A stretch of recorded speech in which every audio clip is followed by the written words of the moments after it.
Tina Glamour après avoir giflé Carmen Sama, elle se rend et se tourne vers Rafna. Les internautes n'en reviennent pas pour plus de détails après le générique. Avant de commencer, n'oubliez pas de vous abonner et d'activer la cloche de notification car cela va vous permettre de ne plus manquer à nos prochaines vidéos. C'est parti!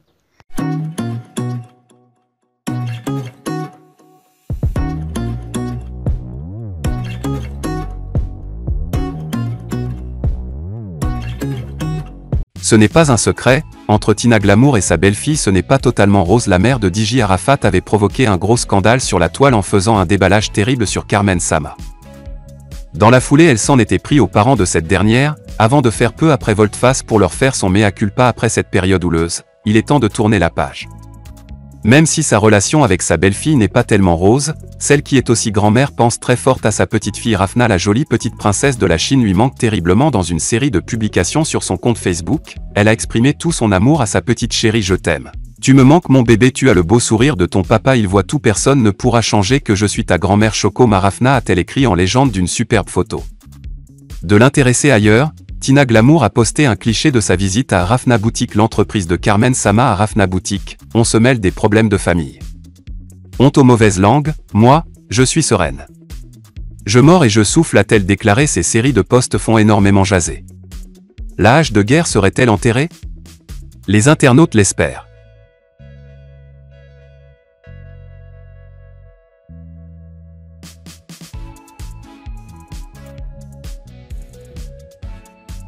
L'une des raisons principales du coup d'état militaire selon la junte militaire dirigée par Assimi Goïta contre le pouvoir Ibeka démocratiquement élu, est son incapacité conjuguée à celle des forces internationales à bouter hors du Mali les groupes djihadistes qui pullulent au nord de son territoire. Compétence face au djihadisme, quand la junte des Assimi Goïta se réfugie dans le populisme aujourd'hui, force est de constater que la situation est loin d'être maîtrisée, même avec l'arrivée de la société de sécurité Wagner qui est par ailleurs préférée par le pouvoir de la junte au détriment des autres forces internationales.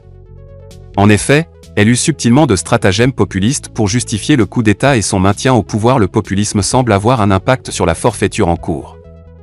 En effet, il faut noter que le populisme commence toujours par l'utopie d'une société, et finit par le cauchemar soudain d'une régression générale dans la violence d'un seul chef et ses affidés accaparant les pouvoirs, substituant la propagande à la vérité et la force à la morale dans le renforcement et la vulgarisation de la fibre populiste.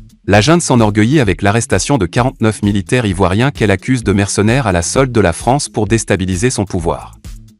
Il faut noter qu'elle a rompu toute relation diplomatique et militaire avec la France qui était l'un des premiers pays sur le théâtre des opérations militaires lorsque les djihadistes étaient en pleine expansion et en phase de prendre la capitale Bamako. Cette arrestation et détention injuste inique des soldats ivoiriens discrédite la junte militaire et risque de causer au peuple malien d'énormes difficultés socio-économiques eu égard à sa dépendance économico-énergétique à la Côte d'Ivoire.